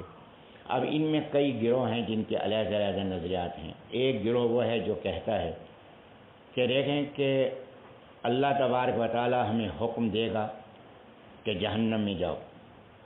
اب ہم جہنم میں جا رہے ہوں گے، حضرت ابراہیم علیہ السلام جہنم کے کنارے کھڑے ہوں گے، وہ ہمارا ختنہ دیکھیں گے۔ جس کا ختنہ کیا ہوا ہوگا اس کو جنت کے رخ پھیر دیں گے، اور جس کا ختنہ نہیں ہوگا وہ جہنم میں جائے گا۔ تو عیسائی ہیں، اہل کتاب کہلاتے ہیں، وہ ختنے کے قائل نہیں، یہودی ختنے کے قائل ہیں۔ تو لہٰذا یہودیوں نے دعویٰ کیا کہ عیسائی جو ہیں یہ جنت میں نہیں جائیں گے، یہ جہنمی ہیں، ہم جنت میں جائیں گے۔ اس کی دلیل یہ بیان کی کہ ہم ختنہ کرنے والے ہیں۔ دوسری بات یہ کہ ہم جہنم میں جائیں گے، کتنے دن جہنم میں جائیں گے؟ کہ یہ دنیا کی جو زندگی ہے، اس زندگی کے مطابق دنیا کی زندگی ان کے نزدیک 7,000 سال کی ہے، اور اللہ نے آخرت کا ایک دن 1000 سال کا کہا ہے، تو کتنے دن ہو گئے؟ 7 دن ہو گئے۔ تو ہم جہنم میں صرف 7 دن رہیں گے، اس کے بعد پھر ہم جنت میں داخل کر دیے جائیں گے۔ بعض لوگوں کا کہنا یہ تھا کہ جتنے دن 40 دن ہمارے بڑوں نے بچھڑے کی پوجا کی تھی اتنے دن ہم جہنم میں رہیں گے، اس کے بعد پھر ہم جنت میں داخل ہو جائیں گے۔ تو کسی بات کے اندر ٹھہراؤ نہیں۔ یہ تبدیلی کیوں ہے؟ اس لیے کہ پکی خبر جو نہیں ہے، اپنی طرف سے بنی ہوئی بات ہے، اس لیے مختلف انداز اختیار کیے ہیں۔ تو اللہ نے ضابطہ بیان فرمایا، ضابطہ یہ بیان فرمایا کہ جو گناہوں کی زندگی گزارنے والا ہے اور ایمان سے محروم ہے وہ ہمیشہ کے لیے جہنم میں جائے گا، اور وہ لوگ جو ایمان اور نیک اعمال والے ہیں وہ جنت میں داخل ہوں گے اور اس میں ہمیشہ رہنے والے ہوں گے۔ یہاں ایک خاص بات جو قابل توجہ ہے قواعد اور فصاحت و بلاغت کے لحاظ سے، اللہ نے یہ بات ارشاد فرمائی کہ وَلَا مَنْ كَسَبَ سَيِّئَةً وَأَحَاطَتْ بِهِ خَطِيئَتُهُ فَأُولَٰئِكَ أَصْحَابُ النَّارِ، کہ جو گناہوں میں ڈوبے ہوئے ہیں، ایمان سے محروم ہیں، گناہوں میں ڈوبے ہوئے ہیں، فَأُولَٰئِكَ پس وہی ہیں اصحاب الناری، آگ کے ساتھی، ہم فیہا خالدون، اس میں ہمیشہ رہنے والے ہیں۔ آگے فرمایا والذین آمنوا وعملوا الصالحات فاولئک نہیں ہے، یہاں فا نہیں ہے، یہاں اولئک ہے۔ قرآن مجید کا ایک ایک حرف فصاحت و بلاغت کی عکاسی کر رہا ہے، وہاں فا ہے یہاں فا نہیں ہے، تو اس کے اندر فرق کیا ہے؟ فرمایا کہ جن لوگوں کو جہنم میں ڈالا جائے گا وہاں فا لگایا کہ وہ اپنے اعمال اور اپنے کفر کے نتیجے میں داخل ہوں گے، اپنی ہی وجہ سے جہنم میں جا رہے ہیں۔ اور جہاں اللہ نے ایمان اور نیک اعمال کے بعد فا نہیں لگایا، اولئک کہا کہ یہ جنتی ہیں، فرمایا کہ جنت ان کو دینا واجب نہیں ہے، جنت دینا واجب نہیں ہے، یہ اللہ کی رحمت ہے کہ اللہ ان کو جنت کے اندر داخل فرمائے گا۔ تو اپنے آپ کو جنت کا حقدار سمجھنا یہ مناسب نہیں۔ اللہ تبارک و تعالیٰ کی رحمت سے امید کی جائے جنت کی، لیکن جنتی ہونے کا دعویٰ کرنا یہ فرمایا کہ انسان کے لیے مناسب نہیں ہے۔ ایک اشارہ یہاں فصاحت و بلاغت کے لحاظ سے یہ ہو رہا ہے۔ پھر اس کے بعد یہ بات بھی قابل غور ہے کہ یہاں دیکھیں کہ اصحاب النار اور اصحاب الجنہ کا لفظ جو ہے وہ استعمال فرمایا گیا ہے کہ یہ جنتی ہیں اور یہ جہنمی ہیں۔ تو اصحاب یہ جمع ہے، اس کا واحد ہے صاحب، صاحب اس ساتھی کو کہتے ہیں جو کبھی جدا نہ ہو، تو لہذا جب کبھی جدا نہ ہو تو اس حوالے سے ایک فتنہ اور ہے۔ وہ فتنہ کیا ہے؟ کہ فتنہ یہ ہے کہ آپ کہتے ہیں کہ صحابہ کرام رضی اللہ عنہم جنتی ہیں، سب صحابہ کرام ہم جنت میں جائیں گے۔ قرآن خبر دے رہا ہے کہ اصحاب النار اصحاب الجنہ، کہ صحابہ آگ میں ہوں گے اور صحابہ جنت میں ہوں گے۔ تو اس سے بات معلوم ہوئی کہ بعض صحابہ جنتی ہیں اور بعض صحابہ جہنمی ہیں، کہ وہ لوگ جو صحابہ کا بغض رکھنے والے ہیں ان کا یہ دعویٰ ہے کہ بعض صحابہ جنتی ہیں اور بعض صحابہ جہنمی ہیں، اور یہ شوشہ چھوڑا گیا۔ دیکھیں جی قرآن بتا رہا ہے، ہم اپنی طرف سے تو بات نہیں کر رہے۔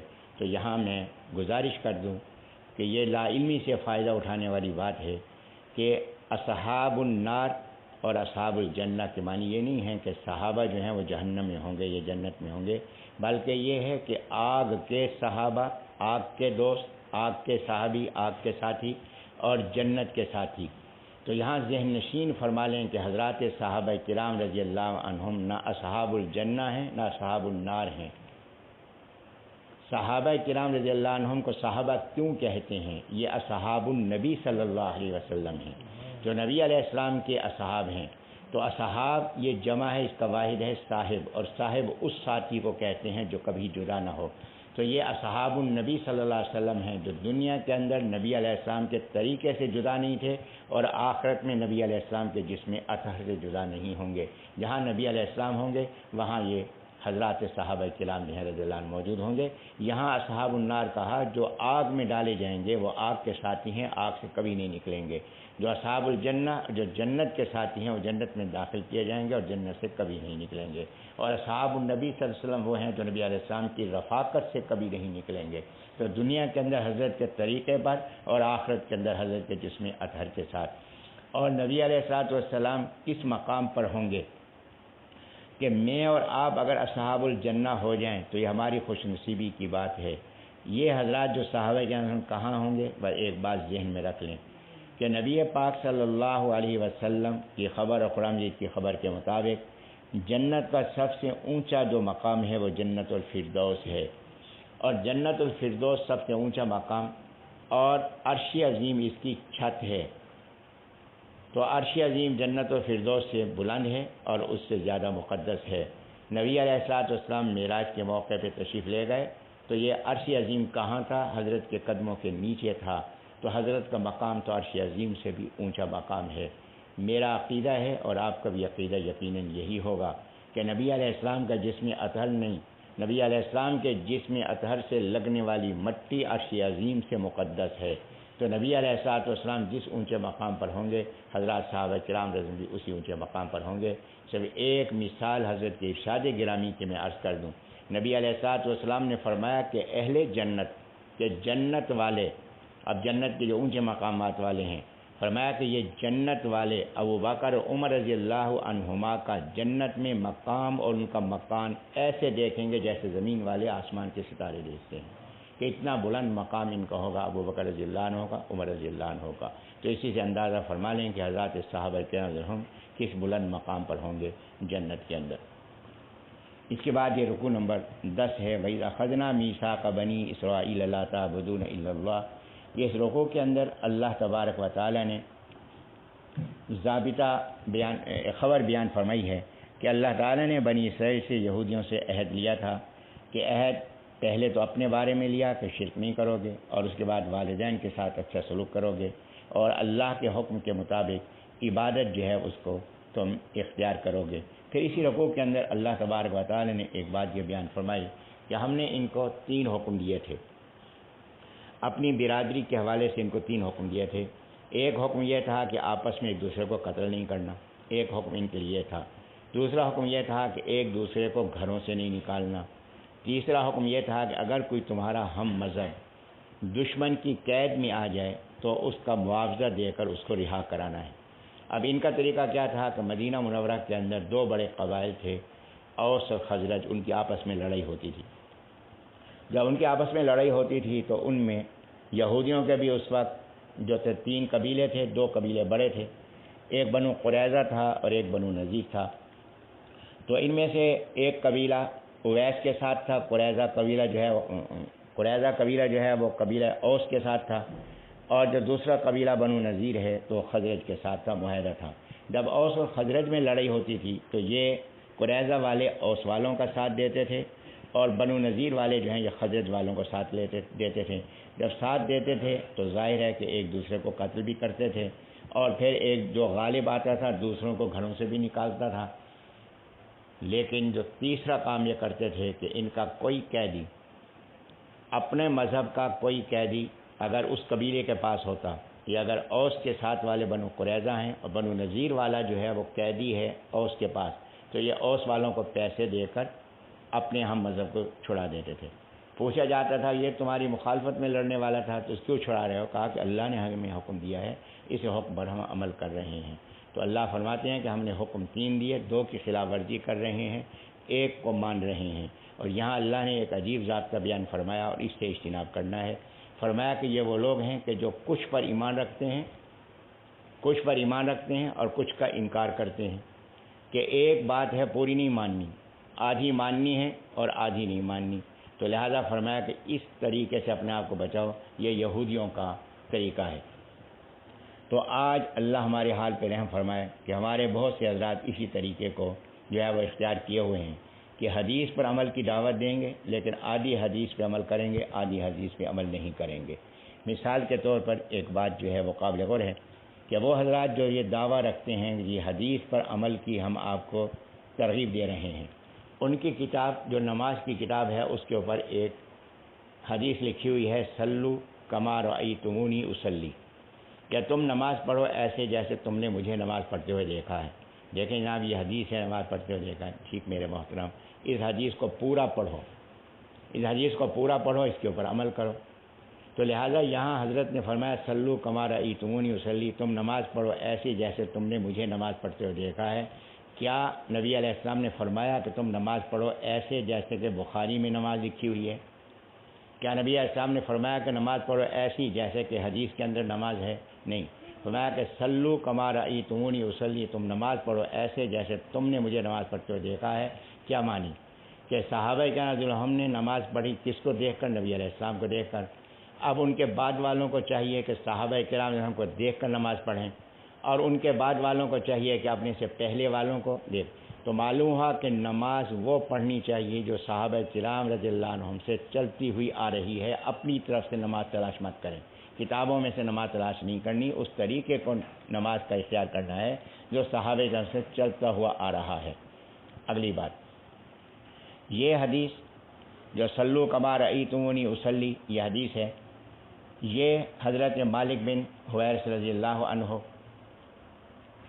کہ یہ صحابی رضی اللہ عنہ ملک یمن کے رہنے والے تھے، تو نوجوان تھے، تو نبی اعلیٰ خدمت عالیہ میں حاضر ہوئے اور کچھ دن رہے، تو یہ واپس جانے لگے تو نبی علیہ السلام نے کچھ ہدایات فرمائی۔ حضرت نے فرمایا کہ جب نماز کا وقت ہو جائے، اب اس پہ غور فرماتے ہیں، جب نماز کا وقت ہو جائے تو تم میں سے کوئی اذان کہے، اور اذان کہنے کے بعد نماز پڑھو، تم میں سے وہ نماز پڑھائے جو تم میں بڑا ہو۔ حضرت کن سے فرما رہے ہیں؟ نوجوانوں سے فرما رہے ہیں، کہ نوجوانوں سے فرما رہے ہیں کہ پھر نماز پڑھائے کون؟ جو تم میں سے بڑا ہو۔ حضرت فرما رہے ہیں کس سے؟ پھر میں اپنا جملہ دہرا رہا ہوں، کس سے فرما رہے ہیں؟ نوجوانوں سے فرما رہے ہیں۔ تو جب حضرت نوجوانوں سے فرما رہے ہیں کہ ہر نوجوان نماز نہ پڑھائے، نوجوانوں میں بھی وہی نماز پڑھائے جو بڑا ہو، تو پھر نابالغ کے پیچھے نماز تو ہو جائے گی نا۔ کہ نبی علیہ السلام کیا فرما رہے ہیں کہ نوجوانوں سے فرما رہے ہیں کہ نماز تمہیں وہ پڑھائے جو تم میں بڑا ہو، اور یہاں یہ ہے کہ جناب حضرت جو نابالغ بھی ہو اس کے پیچھے نماز ہو جائے گی۔ تو اب یہ جو کہا، اگر یہ حدیث پوری اوپر لکھ دیں تو نتیجہ کیا ہوگا؟ جو پڑھنے والا کہے گا کہ جناب اس حدیث کے مطابق آپ نابالغ کے پیچھے نماز کیوں پڑھ رہے ہیں، نابالغ سے امامت کیوں کرا رہے ہیں؟ تو اب اس سوال سے بچنے کے لیے آدھی حدیث پیش کی ہے، آدھی حدیث کو چھوڑ دیا ہے، تو آدھی حدیث پہ عمل ہوگا، آدھی حدیث پہ عمل نہیں ہوگا۔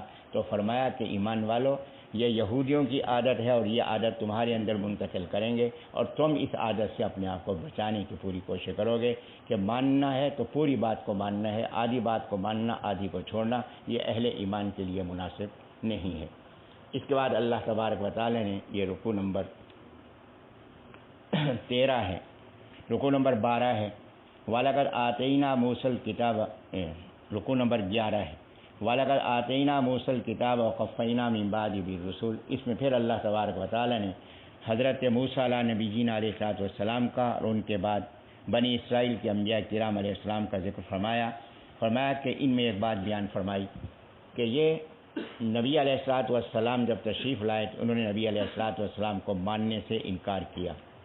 اب یہاں جو اہم اور خاص بات ہے وہ یہاں قابل توجہ ہے۔ کیا فرمایا کہ جب نبی السلام تشریف نہیں لائے تھے تو ان کی حالت یہ تھی کہ ان کا کسی کے ساتھ جب جھگڑا ہوتا تھا، لڑائی ہوتی تھی، قتال ہوتا تھا، تو یہ لڑائی سے پہلے دعا مانگتے تھے۔ کیا کیا دعا مانگتے تھے کہ دعا مانگتے تھے وَقَانُوا مِن قَبْلُ يَسْتَفْتِحُونَ عَلَى الَّذِينَ كَفَرُوا کہ اے اللہ کہ تیری یہ خبر ہے کہ تیرے آخری نبی صلی اللہ علیہ وسلم نے تشریف لانا ہے، ہم تجھے تیرے آخری نبی صلی اللہ علیہ وسلم کا واسطہ دے رہے ہیں کہ ان پر تو نے کتاب بھی اپنی نازل فرمانی ہے، ہم تجھے اس کتاب کا واسطہ دے رہے ہیں کہ اے اللہ کہ ہم ان کو ماننے والے ہیں تو ہمیں کامیابی عطا فرما۔ اب یہ اس انداز سے دعا کرتے تھے۔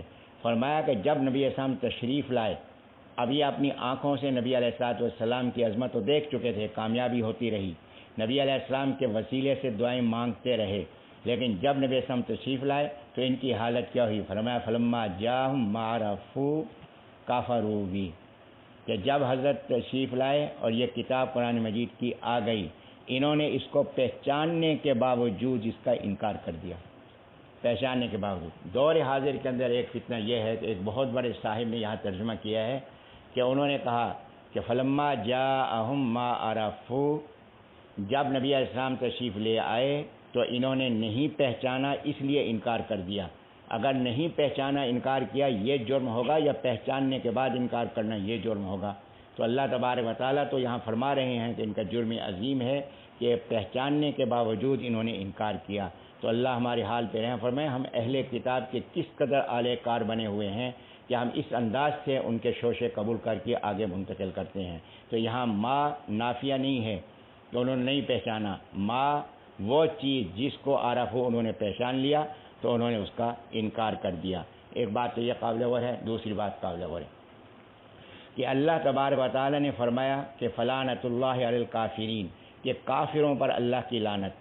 یہاں اس سے پہلے بات کیا بیان ہو رہی ہے کہ وہ نبی علیہ السلام کا وسیلہ دیتے تھے کہ اللہ کے آخری نبی علیہ السلام اور تیری آخری کتاب اس کی برکات سے تو ہمیں کامیابی عطا فرما، یہ وسیلہ ہے، تو وہ وسیلہ دیتے تھے۔ تو اللہ نے وسیلے پہ یہاں گرفت نہیں فرمائی، انکار پہ گرفت فرمائی، اور اللہ جس پہ گرفت نہ فرمائے اس کے معنی ہے کہ وہ کام ناجائز نہیں۔ تو معلوم ہوا کہ وسیلہ شرک نہیں۔ جو آج کل ہمارے ہاں یہ تاثر پیدا ہو گیا کہ وسیلہ شرک ہے، اس کی نفی یہاں سے ہو رہی ہے۔ یہاں سے ایک مثال گزارش کر دوں کہ دین کو میں نے اور آپ نے نہیں سمجھا، دین کو سمجھا ہے حضرات صحابہ کرام رضی اللہ عنہم نے۔ پہلی بات تو یہ ہے کہ وسیلہ کیا ہے؟ وسیلہ یہ ہے کہ آپ کسی سے درخواست کریں کہ آپ میرے لیے دعا کریں، ایک وسیلے کی صورت یہ ہے۔ وسیلے کی صورت دوسری صورت یہ ہے کہ آپ اپنی دعا کے اندر یہ حوالہ دیں، اے اللہ تیرے فلاں ایک آدمی کا بندے کا تجھے واسطہ ہے کہ اس کی برکات سے میرا یہ کام کر دے، دوسرا وسیلہ یہ ہے۔ تو لہٰذا یہ دو صورتیں ہیں وسیلے کی، باقی جتنی صورتیں ہم نے یہاں اختیار کر رکھی ہیں وہ شرک کی صورتیں ہیں، وسیلے کی صورتیں نہیں، وسیلوں کی یہ دو صورتیں۔ اب یہ کہ اے اللہ اپنے نیک بندے کے واسطے سے ہمارے حال پہ رحم فرما کہ یہ وسیلہ شرک ہے یا شرک نہیں۔ حضرت عمر رضی اللہ عنہ کے بارے میں بخاری شریف کے اندر حدیث موجود ہے کہ جس وقت قحط کی کیفیت ہوتی تھی، بارش رک جاتی تھی، حضرت عمر رضی اللہ عنہ حضرت عباس رضی اللہ عنہ جو نبی اسلام کے چچا ہیں ان کو بلاتے تھے، ان کو بلا کر بٹھاتے تھے اور پھر حضرت دعا فرماتے تھے، انا نتوسل الیک بعم نبینا، اے اللہ تبارک و تعالی ہم تیرے حضور وسیلہ پیش کر رہے ہیں اپنے نبی علیہ السلام کے چچا کا کہ ان کی برکت سے اے اللہ تو ہمیں بارش عطا فرما دے، اور پھر اللہ تعالیٰ بارش عطا فرما دیتے تھے۔ یہ روایت ہے حضرت انس بن مالک رضی اللہ عنہ کی، بخاری شریف کے اندر ہے۔ اب یہاں جو نہیں ماننا تو نہیں ماننا، ایک اعتراض کر دیا۔ اعتراض یہ کیا کہ عباس رضی اللہ عنہ زندہ تھے تو لہٰذا زندہ کا وسیلہ دیا جا سکتا ہے، جو وفات پا چکا ہے اس کا وسیلہ نہیں دیا جا سکتا، تو جو زندہ ان کا وسیلہ دیا جا سکتا ہے۔ اس کا جواب یہ ہے کہ اس کا جواب بھی انہی الفاظ کے اندر موجود ہے۔ حضرت عمر رضی اللہ عنہ کیا فرما رہے ہیں؟ انا نتوسل الیک بالعباس، کہ اے اللہ ہم تیرے حضور وسیلہ پیش کر رہے ہیں عباس رضی اللہ عنہ کا نہیں، انا نتوسل الیک بعم نبینا، کہ اپنے نبی صلی اللہ علیہ وسلم کے چچا کا وسیلہ پیش کر رہے ہیں۔ تو اصل وسیلہ کس کا دیا جا رہا ہے؟ نبی علیہ السلام کا دیا جا رہا ہے جو وفات پا چکے ہیں۔ مزید وضاحت ابن عسقلانی رحمۃ اللہ علیہ نے اس حدیث کی جو وضاحت کی ہے، فرمایا کہ جب حضرت عمر رضی اللہ عنہ دعا سے فارغ ہو جاتے تھے پھر حضرت عباس رضی اللہ عنہ سے کہتے تھے کہ حضرت آپ دعا فرمائیں۔ تو مکمل حدیث جو ہے وہ یہ ہے کہ عباس رضی اللہ عنہ ہاتھ اٹھاتے دعا کے لیے، تو عربی الفاظ جو کہتے تھے اس کا میں مفہوم عرض کر رہا ہوں. تو یہ کہتے کہ اے اللہ کہ ان لوگوں نے مجھے آگے کیا ہے تیرے نبی علیہ السلام کی نسبت کی وجہ سے. اے اللہ ہم گناہگار ہاتھ اٹھائے ہوئے ہیں تیرے سامنے, ہمارے ان گناہگار اٹھے ہوئے ہاتھوں کا اللہ خالی مت لٹا. اے اللہ اپنے نبی کی لاج رکھ لے, جس کی نسبت سے انہوں نے مجھے آگے کیا ہے ان کی لاج رکھ لے اور ہمیں بارش کی نعمت عطا فرما دے. تو وسیلہ کس کا ہو رہا ہے؟ نبی علیہ السلام کا وسیلہ ہو رہا ہے. تو وسیلہ شرک نہیں. اگر وسیلہ شرک ہوتا تو صحابہ کرام ہم وسیلہ کو اختیار نہ فرماتے. اس کے بعد اللہ تبارک و تعالی نے پھر یہ بات ارشاد فرمائی, جب ان سے کہا جاتا ہے کہ قرآن مجید پہ ایمان لاؤ, کہتے نہیں ہم تو اپنی کتاب پر ایمان لائیں گے, ہم کسی اور کتاب پہ ایمان نہیں لاتے. اور پھر اللہ تبارک و تعالی فرمایا کہ ان کی خباثت یہ ہے کہ انہوں نے اپنے اسرائیل کی قوم سے تعلق رکھنے والے کتنے انبیاء کرام علیہ السلام کو شہید کیا. اگر تم اپنے نبیوں پر ایمان لانے والے ہو تو اپنے نبیوں کو تم نے شہید کیوں کیا ہے؟ اور پھر اللہ تبارک و تعالی نے ان کی مزید خباثتیں بیان فرمائیں کہ کس طرح سے انہوں نے بچڑے کی پوجا کی. اور پھر اس کے بعد اللہ تعالی نے فرمایا کہ ان کی حالت یہ ہے کہ دعویٰ ہے کہ ہم جنت میں جائیں گے. فرمایا کہ ان سے کہو کہ تم جنتی ہو نا, دنیا کے اندر تو تکلیف کی حالت میں ہو, لہٰذا جنت کے اندر تو خوشی کی حالت میں ہوگی, تو اللہ سے دعا کرو اے اللہ ہمیں موت دے تاکہ ہم جنت میں داخل ہو جائیں. فرمایا ایسے دنیا پرست ہیں کہ یہ کبھی موت کی دعا نہیں کریں گے. جب موت کی دعا نہیں کریں گے تو اس کے معنی ہے کہ ان کا دعویٰ ان کا جھوٹا ہے. اب یہاں ایک اشکال ایک اعتراض ان کی ذریعہ ہے کہ آپ سے اگر کہا جائے کہ جی موت کی دعا کریں, آپ کریں گے موت کی دعا؟ نہیں. جب آپ نہیں کریں گے پھر ہم سے کیوں مطالبہ کر رہے ہیں؟ اس کا جواب میں عرض کر دوں کہ ان کا دعویٰ کیا ہے کہ ہم جنتی ہیں, قطعی جنتی ہیں. ہمارا دعویٰ ہے کہ ہم قطعی جنتی ہیں؟ نہیں. ہمیں اللہ کے عذاب کا خوف بھی ہے اور اللہ کی رحمت کی امید بھی ہے.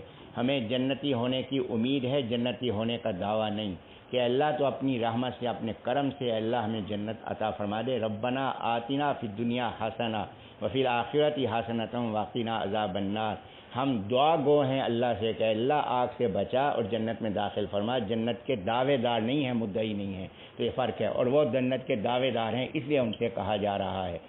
پھر اس کے بعد یہ بات بھی قابل غور ہے کہ اللہ نے فرمایا کہ اللہ اگر ان کو 1000 سال زندگی بھی دے دے تو بھی اس زندگی کا فائدہ نہیں. کیوں؟ یہاں ایک بنیادی بات اس کو ذہن نشین فرما لیں. وہ بنیادی بات کیا ہے؟ فرمایا کہ زندگی کا فائدہ تب ہوگا جب یہ زندگی اللہ کی اطاعت میں گزرے گی. جب اللہ کی نافرمانی میں گزرے گی تو 1000 سال کی زندگی فائدے کی نہیں نقصان کی چیز ہوگی. کیوں کہ 1000 سال کی نافرمانیوں کی سزا کا مستحق بنے گا. تو فرمایا کہ اگر ان کو 1000 سال بھی زندگی دی جائے تو اسی انداز پہ رہیں گے. تو اللہ نے یہاں پر جو اشارہ فرما دیا وہ اشارہ کیا ہے؟ اشارہ یہ ہے کہ اللہ نے جو یہ زندگی عطا فرمائی ہے اس زندگی کو غنیمت سمجھو, ایک ایک لمحہ قیمتی سمجھو اور ہر لمحے کو اللہ کی اطاعت میں گزارو, اللہ کی نافرمانی سے اپنے آپ کو بچاؤ. کوئی معلوم نہیں کہ زندگی کا کون سا لمحہ آخری لمحہ ہے. اس سلسلے میں ایک مثال بزرگوں سے میں نے سنی ہے, وہ میں عرض کر دیتا ہوں. نبی علیہ الصلوۃ والسلام مسجد نبوی میں تشریف فرمائے ہیں. جمعے کی نماز سے فارغ ہوئے ہیں تو حضرت تشریف فرمائے ہیں, صحابہ میں بیٹھے ہیں. حضرت نے فرمایا کہ میرے صحابہ اس دنیا کی زندگی کے بارے میں تمہاری امیدیں کیا ہیں؟ ایک صحابی رضی اللہ عنہ نے عرض کیا کہ حضرت میں زندگی کو بہت مختصر سمجھتا ہوں. میں اس وقت آپ کی خدمت میں بیٹھا ہوا ہوں. آج اللہ نے جمعے کی نماز نصیب فرما دی. معلوم نہیں کہ آئندہ جمعہ آپ کے پیچھے پڑھ سکوں گا کہ نہیں پڑھ سکوں گا. دوسرے صحابی رضی اللہ عنہ نے عرض کیا کہ حضرت میں زندگی کو اس سے بھی مختصر سمجھتا ہوں کہ یہ ظہر کا وقت ہے. معلوم نہیں کل ظہر کی نماز آپ کے پیچھے پڑھ سکوں گا کہ نہیں پڑھ سکوں گا. تیسرے صحابی رضی اللہ عنہ نے عرض کیا کہ حضرت میں زندگی کو اس سے بھی مختصر سمجھتا ہوں کہ یہ ظہر کا وقت ہے. معلوم نہیں عصر کی نماز آپ کے پیچھے پڑھ سکوں گا کہ نہیں پڑھ سکوں گا. میرے محترم دوستوں, میں آپ سے ایک سوال کر رہا ہوں کہ نبی علیہ السلام نے نماز کے بارے میں سوال فرمایا ہے؟ نماز کا سوال نہیں فرمایا, زندگی کے بارے میں سوال فرمایا ہے. اور صحابہ کرام رضی اللہ عنہم جو جواب دے رہے ہیں زندگی کا, نماز کے حوالے سے دے رہے ہیں, جس سے معلوم ہوا کہ زندگی اس کی زندگی ہے جس کی نماز ہے, اور جس کی نماز نہیں اس کی زندگی زندگی نہیں. پھر اس کے بعد چوتھے صحابی رضی اللہ عنہ نے عرض کیا کہ حضرت میں زندگی کو اس سے بھی مختصر سمجھتا ہوں کہ اس وقت آپ کی مجلس میں بیٹھا ہوں, معلوم نہیں کہ میں گھر تک بھی پہنچ پاؤں گا کہ نہیں پہنچ پاؤں گا. اب نبی علیہ السلام کا جواب سنیں. حضرت فرمایا کہ میرے صحابہ تم نے زندگی کے بارے میں لمبی لمبی امیدیں وابستہ کر رکھی ہیں. میں اللہ کا آخری نبی یہ بات بھی نہیں جانتا جو سانس اندر گیا ہے وہ باہر بھی آئے گا کہ نہیں. میرے محترم زندگی اتنی مختصر. فرمایا کہ زندگی کا ہر لمحہ جو ہے وہ اللہ تبارک و تعالیٰ کی اطاعت اور فرما برداری میں گزرنا چاہیے. معلوم نہیں کون سا لمحہ جو ہے وہ زندگی کا آخری لمحہ ہو. اب یہ جو رکوع ہم نے پڑھے ہیں اس میں اللہ تعالیٰ نے جو پیغام دیا ہے رب العالمین کا پیغام اپنے بندوں کے نام. 8واں رکوع کہ جس کے اندر اللہ تبارک و تعالیٰ نے فرمایا ان الذین آمنوا والذین ہادوا والنصارى. اس میں جو پیغام دیا ہے وہ پیغام یہ ہے کہ اللہ تبارک و تعالیٰ کے حکم پر وہ گائے کے سوالات آپ کے ذہن میں ہوں گے. فرمایا اللہ تعالیٰ کے حکم پر سوالات مت کرو بلکہ اس کی تعمیل کرنے کی کوشش کرو. اللہ کے حکم پر عمل کرو، سوالات مت کرو، سوالات سے اپنے آپ کو بچاؤ. اس کے بعد رکوع نمبر 9 کے اندر کہ اللہ تبارک و تعالیٰ نے یہ ضابطہ بیان فرمایا کہ جنت کا ذریعہ ایمان ہے اور نیک عمل ہیں. کہ ایمان لاؤ گے، نیک عمل کرو گے تو جنت میں داخل ہوگے، اور اگر ایمان نہیں لاؤ گے تو اعمال کتنے بھی کیسے کیوں نہ ہوں تم جنت میں داخل نہیں ہو سکتے. یہاں اللہ نے ایمان کی پختگی کی دعوت دی ہے. اور رکوع نمبر 10 میں اللہ تبارک و تعالیٰ نے یہ بات ارشاد فرمائی کہ اللہ کا کوئی حکم ماننا اور کوئی حکم نہ ماننا یہ یہودیوں کا طریقہ ہے، اس سے اپنے آپ کو بچاؤ. پورا حکم مانو اور تمام احکام ماننے والے بنو. اس کے بعد رکوع نمبر 11 میں اللہ تبارک و تعالیٰ نے یہ بات ارشاد فرمائی کہ خواہش پرست مت بنو، کہ دین کو اپنی خواہش کے تابع مت کرو، کہ جس میں جی چاہا اس کو اختیار کر لیا، جس کو جی نہ چاہا اس کو اختیار نہ کیا. اس سے اپنے آپ کو بچانے کی کوشش کرو. تو ان باتوں کا اللہ نے حکم دیا اور اس پہ ہمیں عمل کرنا چاہیے. اور جہاں تک سبق کا تعلق ہے اس سلسلے میں جو اصول تجوید کے لحاظ سے ہم اصول پڑھ رہے ہیں تو ہم نے یہ اصول پڑھا تھا کہ آواز کی مقداریں جو ہیں وہ 3 ہیں: چھوٹی مقدار، درمیانی مقدار اور لمبی مقدار. اب یہ ہے کہ ان مقداروں کی علامتیں قرآن مجید کے اندر کہاں ہیں، کہ کون سی علامت ہوگی کہ اس میں آواز کی مقدار چھوٹی ہوگی اور کون سی علامت ہوگی جس میں آواز کی مقدار درمیانی ہوگی اور کس علامت پر آواز کی مقدار لمبی ہوگی. تو سب سے پہلے یہ ہے کہ حرکات زبر، زیر اور پیش. زبر کے بعد الف نہ ہو، زیر کے بعد جزم والی یا نہ ہو اور پیش کے بعد جزم والی واو نہ ہو تو آواز کی مقدار چھوٹی ہوگی. با، بی، بو، بل، تب، من، من. اب دیکھیں یہاں الف نہیں ہے، ایک حرف ہے تو بھی آواز کی مقدار چھوٹی ہے، 2 حرف ہیں تو بھی آواز کی مقدار چھوٹی ہے. اور اگر کھڑا زبر ہو، کھڑا زیر ہو، الٹا پیش ہو، یا زبر کے بعد الف آ جائے، زیر کے بعد یا آ جائے اور پیش کے بعد واو آ جائے تو آواز کی مقدار درمیانی ہو جائے گی.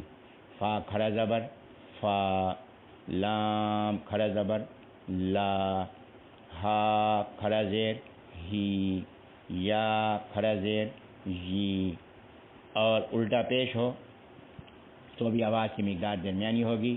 ہا الٹا پیش ہو، واو الٹا پیش وو.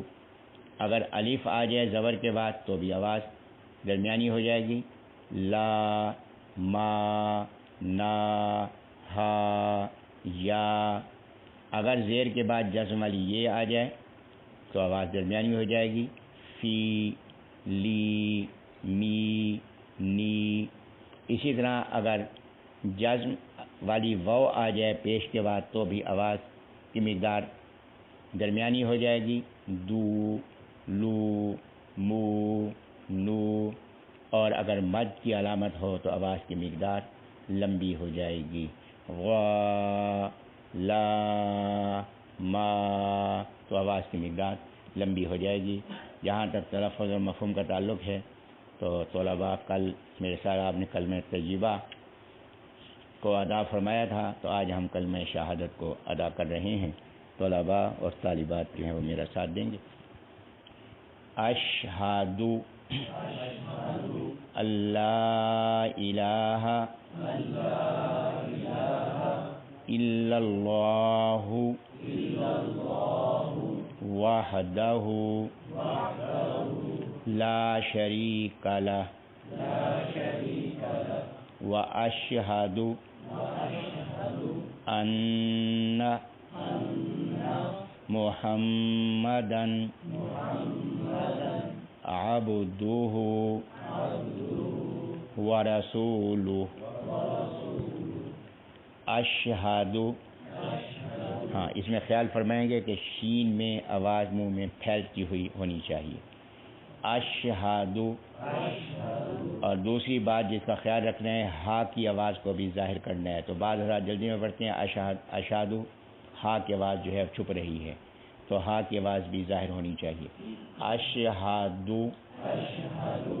اللہ الہ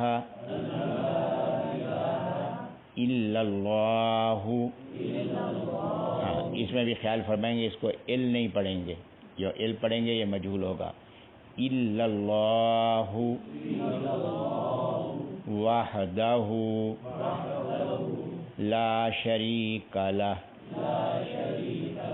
واشہد ان، ہاں اب یہاں نون پہ شر ہے تو آواز درمیانی مقدار میں اندر سے ناک سے ادا کریں گے۔ ان محمدً عبدہ ورسولہ، ہاں اس کو ورسولہ نہیں پڑھیں گے، تو یہ ہونٹ پوری طرح گول کر کے اس کو لوہ پڑھیں گے۔ اشہد اللہ الہ الا اللہ وحدہ لا شریک لہ واشہد ان محمدً عبدہ ورسولہ۔ اب یہ کلمہ شہادت جو ہے یہ کلمہ طیبہ کی گواہی ہے۔ کلمہ طیبہ میں کل ہم نے بات پڑھی تھی کہ دو چیزیں ہیں، اللہ کی وحدانیت جس کو توحید کہتے ہیں، اور رسول اکرم صلی اللہ علیہ وسلم کی رسالت۔ اس میں ان دونوں کی گواہی کا اظہار کیا ہے کہ اشہد، میں گواہی دیتا ہوں، اللہ الہ کہ نہیں کوئی عبادت کے لائق الا اللہ، اللہ کے سوا، وحدہ وہ اکیلا ہے، لا شریک لہ اس کا کوئی شریک نہیں، واشہد اور میں گواہی دیتا ہوں، ان محمدً کہ محمد صلی اللہ علیہ وسلم، عبدہ اس کے بندے ہیں، ورسولہ اس کے رسول ہیں۔ عبد و رسول کس کو کہتے ہیں، بس اس کو ذہن میں رکھیں گے۔ عبد وہ ہے جو حکموں پر پورا چلنے والا، رسول وہ ہے جو پورا پیغام پہنچانے والا۔ تو نبی علیہ الصلوۃ والسلام کے بارے میں گواہی کہ حضرت اپنی مرضی سے کچھ نہیں کرتے تھے، جو کچھ کرتے تھے اللہ کے حکم پر کرتے تھے، حضرت اپنی طرف سے کچھ نہیں کہتے تھے، جو کچھ کہتے تھے وہ اللہ کی طرف سے کہتے تھے۔ اس کو ذہن میں رکھیں گے، اس حوالے سے بہت سی عقائد کی آگے انشاءاللہ اصلاح ہوگی۔ اللہ مجھے بھی آپ کو بھی صحیح فہم صحیح عمل کی توفیق عطا فرما دے۔ وآخر دعوانا الحمدللہ رب العالمین۔ الحمدللہ رب العالمین الرحمن الرحیم مالک یوم الدین۔ اللہم صلی وسلم وبارک علی سیدنا و مولانا محمد النبی الامی وعلى آلہ واصحابہ کما تحب وترضى عدد لما تحب وترضى۔ اللہم انا نسألک خیر الدنیا وخیر الآخرہ ونسألک العفو والعافیۃ والمعافاة فی الدنیا والآخرہ۔ اللہم ربنا لا تزغ قلوبنا بعد اذ ہدیتنا وہب لنا من لدنک رحمہ انک انت الوہاب۔ اللہم ربنا آتنا فی الدنیا حسنہ وفی الآخرۃ حسنۃ وقنا عذاب النار۔ اللہم اغفر لنا ولوالدینا ولأولادنا ولإخواننا الذین سبقونا بالایمان ولجمیع المؤمنین والمؤمنات انک انت العفو الکریم انک انت الغفور الرحیم۔